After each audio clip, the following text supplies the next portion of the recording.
नमस्कार विद्यार्थी मित्रांनो, एकाग्र अकॅडमीमध्ये तुमचं सहर्ष स्वागत आहे. आपल्याला माहीतच असेल की आपली करंट अफेअरची सिरीज सुरू आहे. आणि जसं मी सांगितलं की कालच्या लेक्चरला पण सांगितलं की पहिले एका महिन्यावर परीक्षा कुठेतरी येऊन राहिलेली आहे आणि आपल्याला थोडंफार ऑक्टोबरपर्यंतची थिअरी आपण पहिले कव्हर करून घेऊया, त्याच्यानंतर MCQs बघूया. ही जी बघू शकता परीक्षा होणार आहे त्यात जानेवारीपासून, म्हणजे मागच्या वर्षीचे पण करंट अफेअर्स इम्पॉर्टंट आहे, पण आपल्या जे सिरीज आहे पूर्ण जानेवारीपासून जी पूर्ण ऑक्टोबरपर्यंत आतापर्यंत, म्हणजे सप्टेंबरचा आज भाग होईल, मग सप्टेंबरपर्यंत पूर्ण कव्हर होईल. हे ज्यांनी बघितलं नसेल त्यांनी एकदा संपूर्णपणे बघून घ्या, कारण ह्याच्यातले 100% मी शॉर्ट सांगतो की 5-6 प्रश्न आपले डिरेक्टली आपल्याला लेक्चरमधनं भेटतील. तसेच MCQ मधनं इनडायरेक्टली आपल्याला 3-4 अजून प्रश्न भेटतील. अशा 15 पैकी कुठेतरी 8-9 प्रश्न डिरेक्टली येण्याचे चान्सेस आहे. आणि बाकी जसा आयोगाचा पॅटर्न असतो की 2020, 2022, 23चे पण प्रश्न विचारतात, मग तिथून थोडाफार बघू शकता. पण ॲटलिस्ट 15 पैकी आपला टार्गेट करंट अफेअर्समध्ये 10+10 एक ॲटलिस्ट 10 आला पाहिजे. त्या हिशोबानं आपल्याला बघू शकता सर्व टार्गेट करायचं आहे. मग काल जसं मी बोललो की काल 1 ते 15 सप्टेंबरमधले थोडेफार महत्त्वाचे थिअरेटिकल आपण डेटा आपण कव्हर केलेला. आज त्याच्या पुढे जाऊया आणि 16 ते 30 सप्टेंबर 2025चा बघू शकता थिअरेटिकल डेटा कव्हर करायचा आहे. आणि थिअरेटिकल डेटा असाच आहे की जो परीक्षेला विचारला जाऊ शकतो. तसेच नंतरला थोडंफार रिव्हिजन लेक्चर्स होतील, त्या रिव्हिजन लेक्चरच्या माध्यमातून पण आपण डिरेक्टली काय काय प्रश्न उत्तर घेऊन येणार आहोत. तर चला सुरू करूया. तर सर्वात पहिली जी न्यूज आहे, मानकी मुंडा प्रणाली आणि हो जमाती. येस, हे ट्रायबल एरियाज आहे, जे आदिवासी जमात आहे, हो त्याला बोलतात आपण HO. फेनॉमेनल result diagram Manki Munda system हे नंतरला समजवतो. पहिले थोडा थिअरी बघून घेऊया. आणि हा भरपूर चर्चेत होती आणि कुठल्या राज्यात आहे ते पण आहे. ऐतिहासिक दृष्टिकोनातून पण महत्त्वाचं आहे, तसेच करंटली पण महत्त्वाचं आहे, तसेच भूगोलच्या दृष्टिकोनातून पण महत्त्वाचं आहे. कारण ट्रायबल जर हे विचारलं तर डिरेक्टली तिथं पण विचारलं जाऊ शकतो. इव्हन करंट आपलं इकॉनॉमिकल डेटामध्ये पण विचारलं जाऊ शकतो. तर झारखंडच्या कोल्हान प्रदेशातील हो जमातीतील आदिवासींनी मानकी मुंडा व्यवस्थेत कथित प्रशासकीय हस्तक्षेपाविरोधात निषेध केला आहे. रिक्त पदे, वंशपरंपरागत अकार्यक्षमता आणि सुधारणांमुळे तणाव निर्माण झाला आहे आणि सुधारणाची मागणी केली आहे. येस, आता हे झारखंडच्या कुठल्या ह्याच्यातली आहे, प्रदेशातील कोल्हान. तर हो जमाती राहतात कुठे, झारखंडला. आता हा जिओग्राफिकली इम्पॉर्टंट आहे. येस, मानकी मुंडा व्यवस्था म्हणजे काय, आता हा ऐतिहासिक दृष्टिकोनातून महत्त्वाचा आहे. ही हो आदिवासी समुदायाची शतकानुशतके जुनी स्वशासन चौकट आहे. प्रत्येक गावचे नेतृत्व एका वंश परंपरागत मुंडा करतो. येस, जसा वंशपरंपरागत मुंडा करतो, जो स्थानिक वाद सोडवण्यासाठी जबाबदार असतो. बघू शकता की आपल्या इकडे पण ग्रामीण भागात बघू शकता तंटामुक्त अध्यक्ष ग्रामपंचायत लेवलला असतो, तसाच काहीतरी प्रकार आहे. पण ही शतकानुशतके चालत आलेली परंपरा आहे ही. तर 8-15 गावाचा समूह, ज्याला पीड म्हणतात, त्यांना देखरेख एक मानकी करतो, जो गाव पातळीवर न सुटलेले खटले हाताळतो. म्हणजे गावच्या गावच्या जे तंटा सोडवण्यासाठी त्याला बोलतात आपण मुंडा. जो गावचे काहीतरी तंटे झाले तर तो सोडवणार. आणि बरेच गावचं मिळून एक जे काय त्याला बोलतात, पीड स्थापन करतात, पीड म्हणतात. जसं महालवारीमध्ये महाल होतं, महालवारी सिस्टम जर पद्धत बघितली टॅक्सेशन, तसंच होतं. त्याला आपण बोलतो मानकी. म्हणजे गावात जे मॅटर सॉल्व्ह नाही झाली ते मानकीकडे जातात आणि यालाच बोलतात Manki Munda system. Cluster of विलेजेसला पीड बोलतात आपण. जसं बोललो, एकपेक्षा जास्त गाव. ही व्यवस्था विकेंद्रित आणि पूर्णपणे सामाजिक राजकीय आहे. महसूल संकलन, जमीन व्यवस्थापन किंवा कर आकारण्यामध्ये त्याची कोणतीही भूमिका नाही. येस, टॅक्सेशन बिक्सेशन गोळा करायचा काय नाही, ही पूर्ण बघू शकता सामाजिक दृष्टिकोनातून शतकानुशतके चाललेली परंपरा आहे आणि ह्यालाच बोलतात मानकी मुंडा प्रणाली. लक्षात ठेवायचं, ही कोणत्या जमातीतील, त्या हो जमातीतील लोक कुठे राहतात, झारखंडला, कोलान प्रदेशातील. अजून आपण जाणून घेऊया. मानकी मुंडा संघ जिंदाबाद असं ते बघू शकता, त्यांनी आंदोलन केलंय. हो किंवा कोल्हा हे भारतातील एक ॲस्ट्रो एशियाटिक मुंडा वांशिक गट आहे, जे प्रामुख्याने झारखंडच्या कोल्हान प्रदेशात आणि ओडिसाच्या काही भागात केंद्रित आहेत. पश्चिम बंगाल, बिहार, बांगलादेश आणि नेपाळची कमी लोकसंख्या आहे, म्हणजे त्याच ह्याच्यात. भाषा कुठला आहे, मुंडा रेशी संबंधित ॲस्ट्रो एशियाटिक भाषा, हो भाषा बोला. हे देवनागरी, लॅटिन आणि वाराणसिटी लोको बोद्रा यांनी विकसित केलेली मूळ लिपी म्हटले जाते. म्हणजे वाराणसिटी हे लाखो बोद्रा यांनी हे केलेली, हे त्यांची पारंपरिक भाषा आहे. इतिहास काय आहे, हो उपस्थितीनुसार सुमारे 4000 ते 3500 वर्षपूर्वीचे आहेत, ज्यामध्ये आग्नेय आशियातून स्थलांतर झाले होते. त्यांना शोषक गैर आदिवासी जमीनदारांविरोधात डिक्खू कोल उठाव. आता बघू शकता ऐतिहासिक दृष्टिकोनाला कोल उठाव 1831-33 भाग घेतला. म्हणजे हो जमातीचेच लोक होते ज्यांनी कोल अपरायझिंग जे आपण वाचलो 1831-33 त्यांनी घेतला. पोरहाटच्या राजाच्या नेतृत्वाखाली 1857च्या बंडात देखील सक्रिय होते. पारंपरिक मध्ये मुघल, मराठा आणि ब्रिटिश आक्रमणांना विरोध केला. यस, हो जमातीचा हा इतिहास आहे आणि भरपूर परीक्षेच्या दृष्टीने महत्वाचा आहे. बघू शकता एक करंट अफेअर्स पण त्याला कसं बघू शकता जनरल स्टडीजशी अलाइन करायचं आहे. आणि ज्याला हे बरोबर जमलं तो बघू शकता की जे राज्यसेवा डिस्क्रिप्टिव्ह पॅटर्न झाली आहे त्याला परफेक्टली पॅटर्न कळणार. आपल्याला लिहायचं पण तेवढंच आहे, लक्षात ठेवा, कारण कमी वर्ड्समध्ये चांगला दिसणारा आन्सर आपल्याला लिहायचा आणि जास्त मिनिंगफुल आन्सर लिहायचा आहे डिस्क्रिप्टिव्ह पॅटर्नचं जर बोललो तर. आणि बाकी MCQ पॅटर्नमध्ये तर एक करंट अफेअर्स त्याला कसं फिरवायचं आहे तेच मी मगाशी सांगितलं. चला नेक्स्ट, भारतातील पहिला बांबू आधारित इथेनॉल प्लांट डिरेक्टली विचारला जाऊ शकतात. भारतातील पहिला बांबू आधारित इथेनॉल प्लांट कुठे हे केला डिरेक्टली हा बघू शकता प्रश्न येऊ शकतो. पंतप्रधानांनी आसाममधील गोलाघाट येथे भारतातील पहिला बांबू आधारित बायो एथेनॉल प्लांटचे उद्घाटन केले. यस, पंतप्रधानांनी आसाममध्ये बायो एथेनॉल प्लांटचे उद्घाटन केले आसाममध्ये. लक्षात ठेवा जे ऊर्जा स्वयंपूर्तता आणि हरित ऊर्जा प्रोत्साहनाच्या दिशेने एक मोठे पाऊल आहे.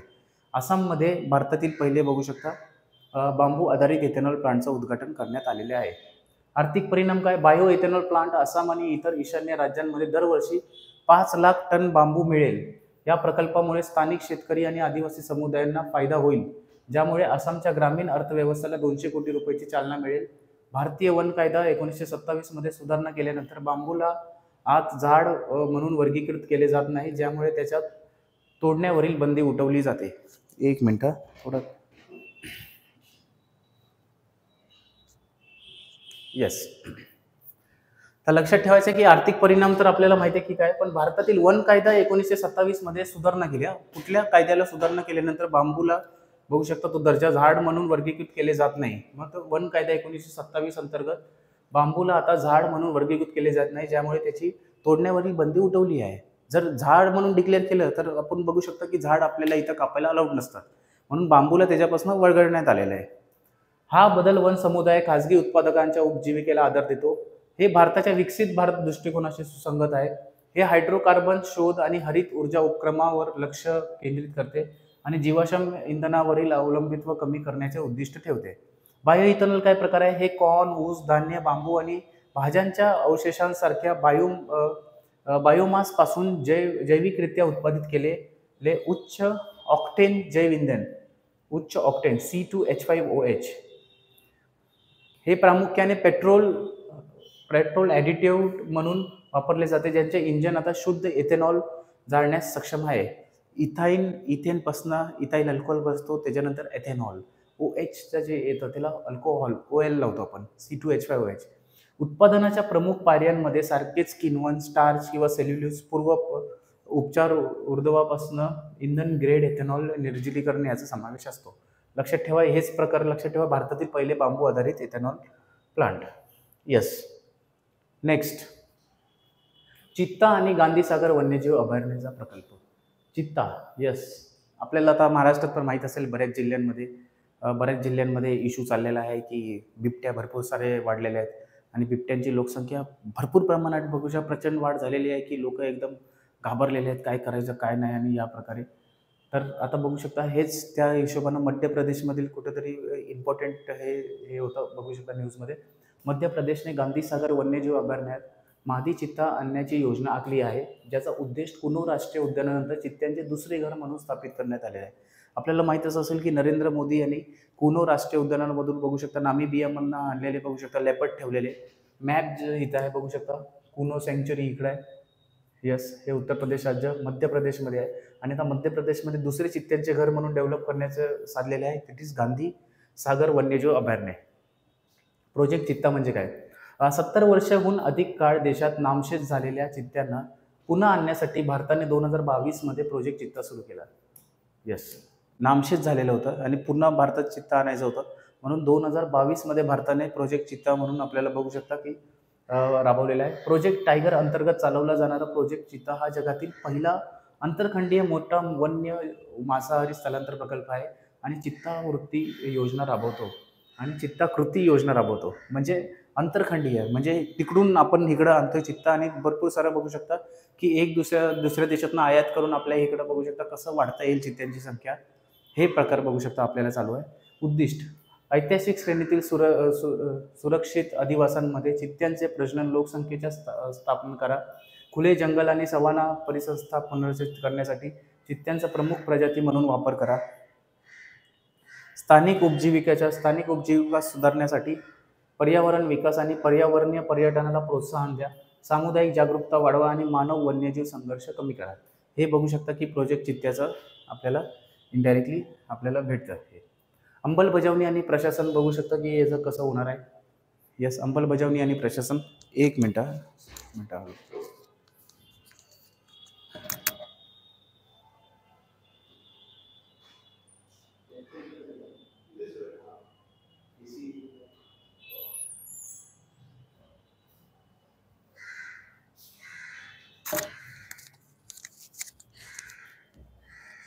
यस, तर सुरू करूया. अंमलबजावणी आणि प्रशासन. पर्यावरण, वने आणि हवामान बदल मंत्रालयाच्या अंतर्गत राष्ट्रीय व्याघ्र संवर्धन प्राधिकरण, मध्य प्रदेश वन विभाग आणि भारतीय वन्यजीव संस्था यांच्या सहकार्याने प्रकल्प चित्ता राबवतो. एक वैधानिक संस्था म्हणून NTCA 2023 मध्ये प्रकल्पाच्या अंमलबजावणीचे पर्यवेक्षण, मूल्यांकन आणि सल्ला देण्यासाठी चित्ता प्रकल्प सुकाणू समिती स्थापन केलेली होती. यस. उपलब्धी काय? नामिबियातील 8 आणि दक्षिण आफ्रिकेतील 12 चित्ते कुनो राष्ट्रीय उद्यानात स्थलांतर करण्यात आले, जिथे त्यांनी नैसर्गिक वर्तन प्रदर्शित केले. 75 वर्षांनंतर भारतात नामिबियातील चित्त्यांची पिलांचे जन्म हा पुनर्प्रसाराचा प्रयत्नाचा एक महत्त्वाचा टप्पा आहे. स्थानिकांना शिक्षित करण्यासाठी आणि मानव वन्यजीव संघर्ष कमी करण्यासाठी 350हून अधिक चित्ता मित्र सहभागी झालेले आहेत. बघू शकता नामिबियातनं 8 आले आणि दक्षिण आफ्रिकेतनं 12, असे टोटली आपण बघू शकता 20चा पूर्ण सेटअप आहे. Yes, 20. 8 from Namibia and 12 from South Africa. The cheetahs are coming. How many? Where? Kuno National Park, Madhya Pradesh. 600 hectare. What is the carrying capacity of Kuno? 21 चित्ताची carrying capacity आहे. लक्षात ठेवा. What is the long term population size? 50+. Are there similar South Africa? Yes. Yes. लक्षात ठेवा हे. चला. Next. स्वस्थ नारी सशक्त परिवार अभियान. स्वस्थ नारी सशक्त परिवार अभियान हा भरपूर महत्त्वाचा हे आहे. नरेंद्र मोदी यांनी बघू शकता की नवीन स्कीम जी जाहीर केलेली होती, त्या अंतर्गत आपण जाणून घेऊया हे काय प्रकार आहे. जनभागीदारी अभियान मॉडेल अंतर्गत खाजगी रुग्णालयाच्या सक्रिय सहभागासह भारतातील महिला आणि मुलांसाठी आरोग्य सेवा मजबूत करणे, प्रवेश, दर्जेदार काळजी आणि जागरूकता वाढवणे हे या योजनेचे उद्दिष्ट आहे. पुन्हा एकदा उद्दिष्ट बघून घेऊया. जन भागीदारी अभियान मॉडेल अंतर्गत खाजगी रुग्णालयाच्या सक्रिय सहभागासह भारतातील महिला आणि मुलांसाठी आरोग्य सेवा मजबूत करणे. महिला आणि मुलांसाठी आरोग्य बघू शकता सेवा मजबूत करणे, दर्जेदार काळजी आणि जागरूकता वाढवणे हे या योजनेचे उद्दिष्ट आहे. आणि आरोग्य आणि कुटुंब कल्याण मंत्रालय आणि महिला आणि बाल विकास मंत्रालयाचा एक महत्त्वाचा बघू शकता आरोग्य उपक्रम आहे. प्रमुख उद्दिष्ट काय? अशक्तपणा, उच्च रक्तदाब, मधुमेह, कर्करोग यासारख्या महिलांच्या आरोग्य समस्यांसाठी व्यापक तपासणी सुनिश्चित करण्यासाठी स्वस्थ नारी सशक्त परिवार अभियान बघू शकता आयुष्यमान आरोग्य मंदिर आणि सामुदायिक आरोग्य केंद्रांमध्ये 1 लाखाहून अधिक आरोग्य शिबिर आयोजित करेल. सशक्त पोर्टल रिअल टाईममध्ये प्रगतीचा मागोवा घेईल. पारदर्शकता आणि कार्यक्षम अंमलबजावणी सुनिश्चित करेल. SNPSA निश्चय मित्र आणि स्वयंसेवकाच्या मदतीने समुदायाच्या सहभागाला प्रोत्साहन देते. विशेषतः आदिवासी आणि ग्रामीण भागात अंगणवाड्या आणि आरोग्य शिबिरांमध्ये शिक्षणाद्वारे मासिक पाळीची स्वच्छता, पोषण आणि निरोगीपणाबद्दल जागरूकता वाढवते. डायरेक्टली हेच आहे स्वस्थ नारी सशक्त परिवार अभियान. स्वस्थ नारी सशक्त परिवार अभियान strengthen healthcare for women and children, ensuring access quality and healthcare awareness, build healthcare families and empowered communities. हे बघू शकता. स्कीम लक्षात ठेवा फक्त, बाकी काय नाही. चला, दुसरा वर्धापन दिन PM विश्वकर्मा योजना. PM विश्वकर्मा योजनावर इथून पूर्वी पण MPSCत प्रश्न विचारला. आता दुसरा वर्धापन दिन आहे, तिथं पण विचारतील की ही PM विश्वकर्मा योजना. मला तर असं वाटतंय की प्रश्न कसा येईल माहिती आहे काय, इथं 4 योजना देतील, 4 योजना देणार आणि त्या 4 योजनाचे उद्दिष्ट नाही तर 4 योजना म्हणजे कशासाठी राबवल्या जातात असे म्हणजे मॅच द कॉलममध्ये प्रश्न येतील असा माझा अंदाज आहे. आपण बघू की कसं हे येणार आहे. तर दुसरा वर्धापन दिन PM विश्वकर्मा योजना. सूक्ष्म लघु आणि मध्यम उद्योग मंत्रालय पंतप्रधान विश्वकर्मा योजनेच्या दुसऱ्या वर्धापन दिनानिमित्त बिहारमधील बोधगया येथे पीएम विश्वकर्मा आणि राष्ट्रीय अनुसूचित जाती जमाती हब मेगा कॉन्क्लेव्ह आयोजित केले होते. पीएम विश्वकर्मा योजनेबद्दल बघू शकता. 17 सप्टेंबर 2023 रोजी सुरू झालेली ही एक केंद्रीय योजना आहे. 17 सप्टेंबर 2024ला पहिला वर्धापन दिन, 17 सप्टेंबर 2025ला दुसरा वर्धापन दिवस. लक्षात ठेवा, 2 वर्ष झालेले आहे या पूर्ण स्कीमला. 17 सप्टेंबर 2023 केंद्रीय क्षेत्रातील योजना आहे जी हस्तनिर्मित आणि साधन आधारित कामात गुंतलेल्या पारंपरिक कारागीर आणि कारागिरांना व्यापक आधार देतो. ही योजना केंद्रीय एमएसएमई, कौशल्य विकास आणि वित्त मंत्रालयाच्या संयुक्तपणे राबवली जाईल.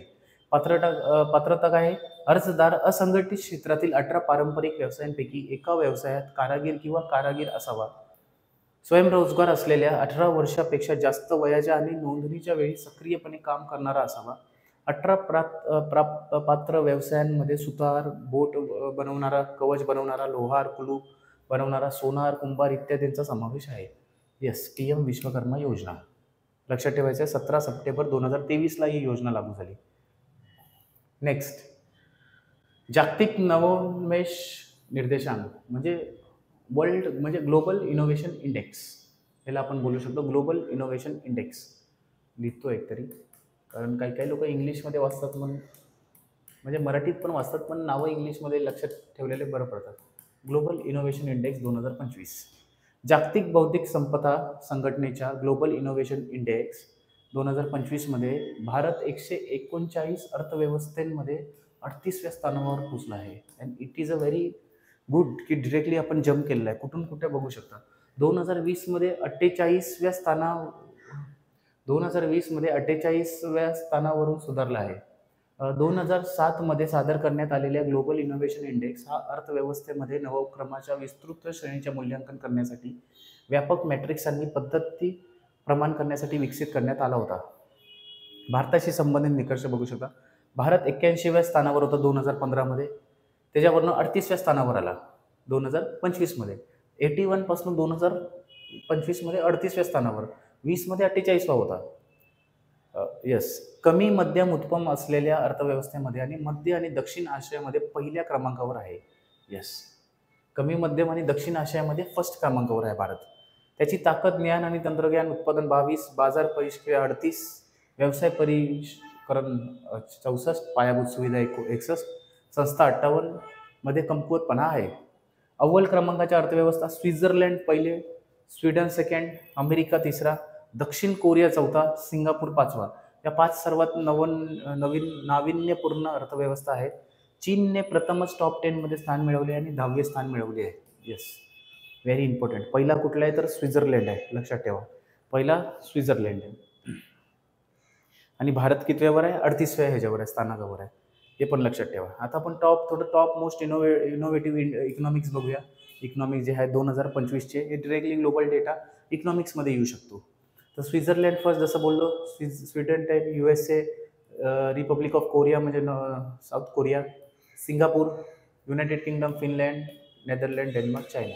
आपल्याला फक्त स्वित्झर्लंड लक्षात ठेवा, बाद झालं. स्वित्झर्लंड 10व्यावर, चायना 5व्यावर, सिंगापूर, एवढंच फक्त लक्षात ठेवा. Switzerland, Sweden, America. कारण जास्त विचारलं तर ग्लोबल इनोव्हेशन इंडेक्समध्ये विचारलं जातं फर्स्ट रँक स्वीडन मिळवलं आहे असं स्टेटमेंट देतील, पण स्वित्झर्लंड इज फर्स्ट. भारत 38व्यावर आहे. भारत मागच्या 2020ला 48वर होता, लक्षात ठेवायचं आहे. 2025 38व्यावर.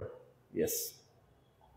नेक्स्ट, मोरोक्कोमध्ये भारताची पहिली परदेशी संरक्षण सुविधा. Very important. येस, एक मिनिट थांबा.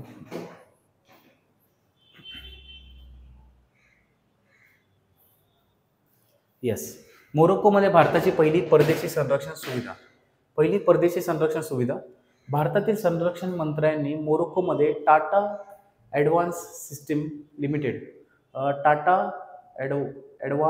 सिस्टीम्स लिमिटेडच्या संरक्षण उत्पादन सुविधेचं उद्घाटन केले. कुठल्या देशात? मोरोक्कोमध्ये, लक्षात ठेवा. आणि मोरोक्को संबंधी संरक्षण सहकार्याबाबत सामंजस्य करारावर स्वाक्षरी केली, जो भारत मोरोक्को संरक्षण संबंधामध्ये एक ऐतिहासिक टप्पा आहे. आता मोरोक्को हा देश आहे कुठं? अटलांटिक बघू शकता, महासागर आहे. इथं युरोप सुरू होतो, इथं स्पेन आणि ते सगळं, म्हणजे आफ्रिकाचा जो पार्ट आहे, असा जर आफ्रिका आहे, या आफ्रिकाचा जो वरचा भाग आहे इथं दिसतोय तसा, त्या वरच्या भागमधला हा मॅप आहे झूम करून आणलेला. वेस्टर्न सहारा इथे आहे, तर मोरोको इथे आहे, बघू शकता. अटलांटिक ओशन आहे या बाजूला, अल्जेरिया त्याच्या बाजूला आहे, तर मोरोको इकडे आहे. या देशात बघू शकता टाटा ॲडव्हान्स सिस्टीम लिमिटेड, मोरोक्कोमध्ये भारताची पहिली परदेशी संरक्षण सुविधा.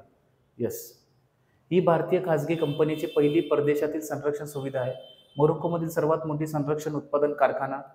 ही सुविधा भारताच्या आत्मनिर्भर भारताला समर्थन देते आणि भारताच्या make in India, make with friends, make for the world धोरणाच्या प्रतिनिधित्व करते. म्हणजे फर्स्ट जी डिफेन्स जे हे असणार आहे की जी सुविधा आपण पुरवणार आहे दॅट इज टाटा कंपनी, आणि मोरोक्को या देशात आपण बघू शकतो प्लांट स्थापन केलेला आहे. हे भारत मोरोक्को धोरणात्मक भागीदारी स्थानिक क्षमता मजबूत करते आणि प्रादेशिक सुरक्षेत योगदान देते. आफ्रिका आणि युरोपचे प्रवेशद्वार म्हणून मोरोक्कोचे धोरणात्मक स्थान, निर्यात क्षमता आणि द्विपक्षीय संरक्षण सहकार्य वाढवते. यस, आफ्रिका आणि युरोपचे प्रवेशद्वार म्हणून, म्हणजे मोरोक्कोमध्ये सुरू केल्यावर आपण बघू शकता आफ्रिकामध्ये इथून पण जाऊ शकतो आणि इथून युरोपमध्ये, म्हणून त्याचं आपण हे प्रवेशद्वार आपण असं म्हटले आहे. नेक्स्ट, सुपर टायफून रागासा, म्हणजे सायक्लोन जो आहे रागासा. सायक्लोनवर मध्ये ॲम्फियन आणि ह्या सगळ्या सायक्लोनवर प्रश्न विचारले गेलेले होते. मग इट इज हाय चान्सेस की ह्याच्यावर पण प्रश्न विचारले जाऊ शकतात आणि भरपूर चर्चेमध्ये होता ॲक्च्युली. एक मिनटं.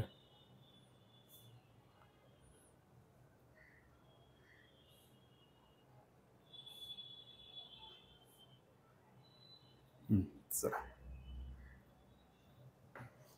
Super typhoon Ragasa. Super typhoon रागासा तैवानला धडकला, मुसळधार पाऊस पडला, मोठ्या प्रमाणात नुकसान झालं आणि पूर्व आशियामध्ये फिलिपिन्स, तैवान, चीन, हाँगकाँग डझनभर लोक बेपत्ता झाले. सुपर टायफून रागासा त्या बाजूला बघू शकता, तैवान म्हणजे चीनच्या पूर्व भागेला बघू शकता धडकलेला आहे. हे 2025 मधील एक शक्तिशाली उष्णकटिबंधीय चक्रीवादळ आहे, ज्याला सुपर टायफून म्हणून वर्गीकृत केले आहे, ज्यांचा डोळ्याजवळ जास्तीत जास्त सतत वारे 260 किलोमीटर प्रति तास वेगाने वाहत होते. म्हणून हा कुठेतरी इम्पॉर्टंट आहे, कारण प्रचंड शक्तिशाली होता आणि प्रचंड नुकसान त्यांनी बघू शकता पूर्ण केलेलं आहे. That is super typhoon Ragasa. लक्षात ठेवायचं, super typhoon Ragasa. Super typhoon जे चक्रीवादळबद्दल आपण बोललो, सुपर टायफून चक्रीवादळ हे एक अतिशय मजबूत वादळ आहे, जसे की श्रेणी 5च्या चक्रीवादळासारखे सुमारे 253 किलोमीटर ताशी वेगाने वारे वाहत होते, म्हणजे त्यापेक्षा जास्त वाहत होते. ही वादळ सहसा पश्चिम पॅसिफिकमध्ये चीन, जपान आणि फिलिपिन्स जवळ निर्माण होतात. खालील निकष भारतीय हवामानशास्त्र विभागाद्वारे तयार केले आहेत, जे बंगालच्या उपसागर आणि अरबी समुद्रातील कमी दाबाच्या प्रणालीचे त्यांच्या नुकसान करण्याच्या क्षमतेच्या आधारे वर्गीकरण करते. ही प्रणाली WMO ने स्वीकारली आहे, वर्ल्ड मेट्रोलॉजिकल ऑर्गनायझेशनने. आता लक्षात ठेवा की रागासा बघू शकता, हा मॅप आहे, तैवान इकडे आहे आणि तैवानपासून बघू शकता रागासा एकदम जबरदस्त सप्टेंबर 24, सप्टेंबर 25 आणि भरपूर सारा बघू शकता नुकसान पोचवलेलं आहे त्यांनी. आणि विंड स्पीड आणि टाईप ऑफ वेव्ह आपण बघू शकता, मोर देन 221 जर असेल तर सुपर सायक्लोन होतो, आणि हे त्याच प्रकारचा बघू शकता 253 किलोमीटर, 260 किलोमीटर प्रति तास वेगाने बघू शकता हा भरपूर त्यांनी हे केलं आहे. आणि सर्वात लो प्रेशर म्हणजे 31 किलोमीटरपेक्षा कमी असेल low pressure, depression, deep depression, cyclonic storm, severe cyclonic storm, आणि 221 वर असेल सुपर सायक्लोनिक. चला नेक्स्ट, आपल्याला कमी वेळेत जास्त डेटा कव्हर करायचा आहे, कारण सप्टेंबर महिन्यातले हे सर्वे बघू शकतो. प्रत्येक जर आज जे वाचलेलं आहे, कालच्या लेक्चरला पण आपण बघितलं SCO समिट असेल, बरेच ते सर्वच इम्पॉर्टंट आहे. आता नेक्स्ट, आता भारतात एकाच वेळी निवडणुका, that is very important. One nation one इलेक्शनला प्लॅन घेऊन बघू शकता कुठंतरी चाललेलं डिस्कशन चाललेलं सप्टेंबरमध्ये, त्याबद्दल जाणून घेऊया. त्याच्यात बघू शकता इकॉनॉमिक दृष्ट्या पण महत्त्वाचं आहे, पॉलिटिक्सच्या दृष्टिकोनातून पण महत्त्वाचं आहे. तर 16व्या वित्त आयोगाचे अध्यक्ष अरविंद पनगडिया यांनी वारंवार होणाऱ्या निवडणुका सुधारणांना अडथळा आणत असे नमूद केले आहे, आणि एकाच वेळी होणाऱ्या निवडणुका प्रशासन आणि धोरण अंमलबजावणीमध्ये सुधारणा करतात ह्यावर प्रकाश टाकला आहे. It is very important. 16वा वित्त आयोग अध्यक्ष अरविंद पनगडिया, सर्वात पहिला तर तेच प्रश्न आहे. एकाच वेळी होणाऱ्या निवडणुका म्हणजे काय? एकाच वेळी होणाऱ्या निवडणुका, एक राष्ट्र एक निवडणूक, म्हणजे लोकसभा आणि सर्व राज्यांमधील विधानसभा निवडणुका एकाच वेळी घेण्यात येणार. याचा अर्थ असा नाही की देशभरात एकाच दिवशी मतदान होते, तरीही टप्प्याटप्प्याने निवडणुका घेता येतात. पहिल्या 4 निवडणुका चक्रांमध्ये 1952 ते 67 लोकसभा आणि राज्य विधानसभा निवडणुका एकाच वेळी घेण्यात आल्या, परंतु संसद आणि विधानसभा दोन्ही वारंवार अकाली विसर्जित झाल्यामुळे नंतर हे चक्र विस्कळीत झाले, ज्यामुळे निवडणुका रखडल्या. हा सर्वात मोठा पॉलिटीच्या दृष्टिकोनातून पॉईंट, की पहिल्या जे 4 निवडणुका आहेत ते एकत्र झाल्या देशात. म्हणजे लोकसभेमध्ये पण झाले आणि प्रत्येक राज्याच्या विधानसभेमध्ये पण त्या पार पडलेल्या आहेत. लक्षात ठेवायचे पहिल्या 4 जे इलेक्शन झाले 1952 ते 1967 एकत्र झालेत आपल्या देशात. पण नंतरला एमर्जन्सी भरपूर झाले, बघू शकता की नॅशनल एमर्जन्सी असेल, स्टेट एमर्जन्सी लावून बघू शकता विसर्जित करण्यात आलं वेगवेगळ्या सरकार पॉलिटिक्स इंटरनलमुळे, म्हणून इश्यू झाले. एक राष्ट्र एक निवडणूक लागू करण्यासाठी एकाच वेळी होणाऱ्या निवडणुकांवरील उच्चस्तरीय समिती 2023च्या शिफारसीनुसार संविधान 129वी सुधारणा विधेयक 2024 आणि केंद्रशासित प्रदेश कायदे सुधारणा विधेयक 2024 सादर करण्यात आले. दोन्ही विधेयके सविस्तर तपासणीसाठी संयुक्त संसदीय समितीकडे पाठवण्यात आले. म्हणजे 129वी घटना दुरुस्तीचे हे मांडण्यात आलं बिल, ते बिल मांडण्यात आलं आणि त्याच्यानंतर ते कुठेतरी अभ्यासासाठी संसदीय समितीकडे पाठवण्यात आला. संसदीय समिती आता रिपोर्ट दिले आणि त्या अनुषंगाने मग डिसिजन घेईल पुढचं. विधेयकामधील प्रमुख तरतुदी काय होतात? संविधान 129वी घटना दुरुस्ती विधेयक 2024 लोकसभा आणि राज्य विधानसभेच्या कार्यकाळात संरेखित करण्यासाठी कलम 82 सादर करते.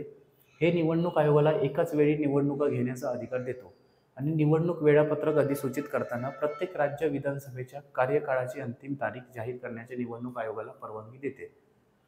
विधेयक कलम 83 मध्ये सुधारणा प्रस्तावित करते, ज्यामध्ये असे म्हटले आहे की जर लोकसभा पूर्ण कार्यकाळ पूर्ण होण्यापूर्वीच विसर्जित झाली तर पुढील लोकसभा केवळ कार्यकाळाचा न संपलेला भागच कार्य करेल. म्हणजे बघू शकता की जर 5 वर्षाची लोकसभा आहे, 3 वर्षात जर समजा विसर्जित झाली तर जे नेक्स्ट इलेक्शन थ्रू येणारे नवीन सरकार फक्त 2च वर्ष कार्य करणार, म्हणजे पूर्ण 5 वर्ष नाही करणार, असं नवीन बिलमध्ये दिलेलं आहे. केवळ बघू शकता कार्यकाळाचा न संपलेला भागच कार्य करेल. म्हणजे त्याच्यामुळे बघू शकता कुठेतरी हे बघू शकता जे कॉर्डिनेशन चाललंय ते बिघडणार नाही. राज्य विधिमंडळाच्या कालावधीत कलम 172 मध्ये अशाच प्रकारची सुधारणा प्रस्तावित आहे.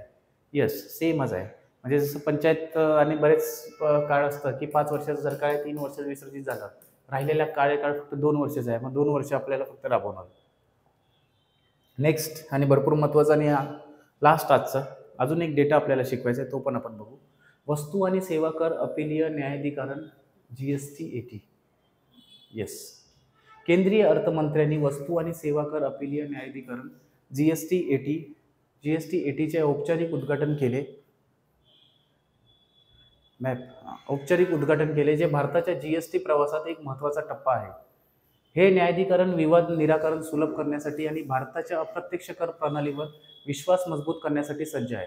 म्हणजे कुठेतरी बघू शकता GST 2.0 आपल्या बघू शकता की भारतात लागू झालेला आहे. बरेच सारे कर कमी झालेले आहेत. पण जर समजा GST मध्ये पण काहीतरी फॉल्ट आला तर तुम्ही डायरेक्टली सुप्रीम कोर्टात हायकोर्टात जाऊ नाही शकत, त्याच्यासाठी ट्रिब्युनल लागतात. मग ट्रिब्युनलसाठी बघू शकता एक GST ट्रिब्युनल स्थापन करण्यात आलेलं आहे की GST अपिलिय ट्रिब्युनल, म्हणजे GST अपिलेट ट्रिब्युनल. येस, तो स्थापन करण्यात आला आहे. GST आणि सेवा कर अपीलीय न्यायाधिकरण GST-80 म्हणजे काय? GST-80 ही केंद्रीय वस्तू आणि सेवा कर कायदा 2017 अंतर्गत अपीलीय किंवा सुधारित अधिकाऱ्यांना दिलेली आदेशाविरुद्ध अपील ऐकण्यासाठी स्थापन केलेली एक वैधानिक संस्था आहे. वैधानिक संस्था आहे, लक्षात ठेवा, वैधानिक संस्था. हे करदात्यांना न्यायासाठी एक विशेष आणि स्वतंत्र मंच प्रदान करते, ज्यामुळे GST प्रणालीची सुव्यवस्था अंदाजाने विश्वासार्हता वाढवते. GST-80चे उद्दिष्ट संपूर्ण भारतात GST विवादांसाठी एकत्रित अपीलीय मंच, एक राष्ट्र एक मंच तयार करणे आहे. हे GST कायद्यांमधील कायदेशीर संघर्ष आणि अस्पष्टता कमी करते. येस, आणि हे बघू शकता की GST बद्दल महत्त्वाचं आपल्याला होतं.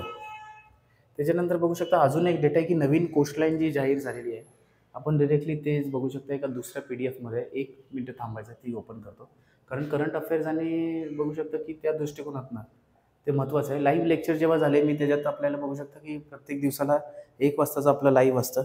त्या लाईव्हमध्ये आपण बरेच सारा डेटा कव्हर करतो, बरेच सारा डेटा कव्हर त्याच्यातच मी हे मध्ये घेतलेलं. येस, तर लक्षात ठेवायचं की length of coastline of India.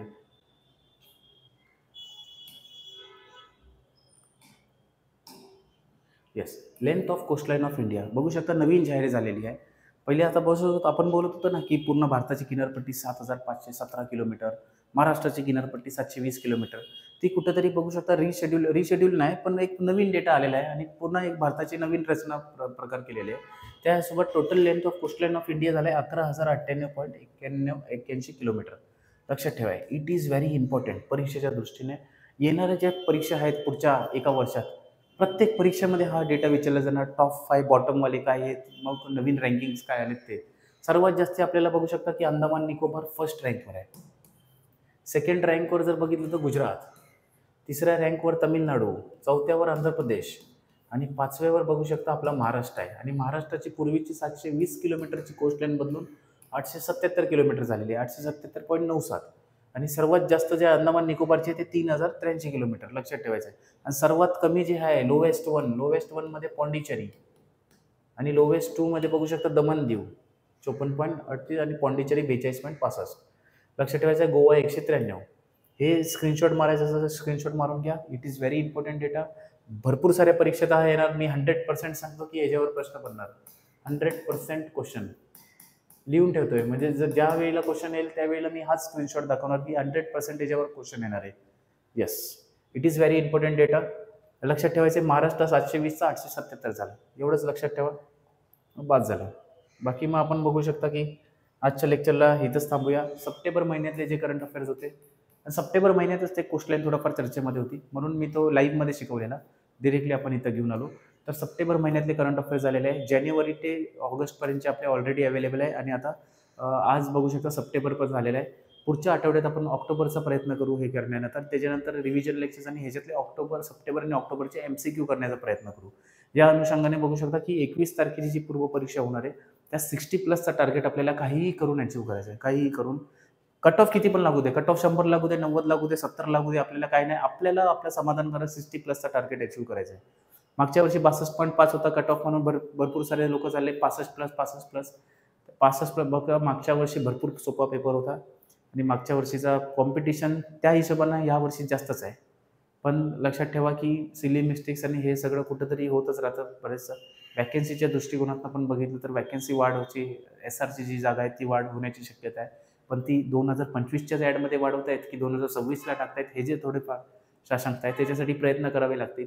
आम्ही पण एकाग्र अकॅडमीतर्फे बघू शकता जे आमचे लोकल आमदार असतील त्यांना पण नागपूर अधिवेशनाला जे आता सुरू होणार आहे त्याच्या संदर्भात जागा वाढबद्दल पण आम्ही त्यांना एक परिपत्रक दिलेलं आहे की थोडंफार प्रयत्न करा जागा वाढसाठी. 2025मध्येच यावं. क्लर्कच्या पण जागा थोड्या एक्स्ट्रा वाढवाव्या. बऱ्याच सरळ सेवेच्या परीक्षा जे गट क मध्ये जाणार आहेत पुढच्या वर्षी, मग त्या अनुषंगाने पण जास्तीत जास्त जागा 7-8 हजारची वॅकन्सी पण पुढच्या वर्षी दिसावी असं सगळ्यांचं म्हणजे प्रयत्न चालवले आहेत. तुम्हाला पण बघू शकता की अभ्यास थोडा 1च महिना राहिलेला आहे. थोडा सिरियसपणाने अभ्यास करा. आपले जे रिव्हिजन लेक्चर्स चालू आहेत, PYQ सिरीज चालू आहे, ते PYQ सिरीज डेली बघा. डेली आता लाईव्ह सोमवार ते शुक्रवार लाईव्ह सुरू आहे. त्या लाईव्हसाठी पण आपण बघू शकता की डिरेक्टली तुम्ही रोज जेवणाच्या पहिले ते लाईव्ह बघू शकता. 20-25 मिनिटाचा लाईव्ह असतो. तिथं 35-40 प्रश्न स्टॅटिक डेटा जो असतो तो डिस्कस केले जातात. टेस्ट सिरीज आहे. टेस्ट सिरीज पहिले 2 टेस्ट फ्री आहेत. बाकीचे बघू शकता तुम्ही एकदम माफक दरात आम्ही ऑनलाईन टेस्ट सिरीज ठेवलेली आहे. ऑनलाईन डिरेक्टली तुम्ही जाऊन एकाग्र अकॅडमीचा ॲप डाउनलोड करा आणि डायरेक्टली टेस्ट तुम्ही घेऊ शकता. त्याच्यानंतर करंट अफेअर्सची सिरीज तर आपल्याला माहितीच आहे चाललेली आहे. रिव्हिजन बॅचेस इथं सुरू आहेत, रिव्हिजन लेक्चर सुरू आहेत. आणि शक्यतो हे बघू शकता की डिरेक्टली फ्री मेंटरशिप आणि फ्री रिव्हिजन चालतात. म्हणून ज्यांना पण याचं असेल त्यांनी ऑफलाईन सेंटर दादर आणि बोरिवली वेस्टमध्ये येऊन एन्क्वायरी करू शकतात. आणि आज आपण इथंच थांबूया. पुढच्या आठवड्यात पुन्हा एकदा ऑक्टोबर महिन्यातले करंट अफेअर्स आपण घेऊन भेटू. जय हिंद, जय महाराष्ट्र.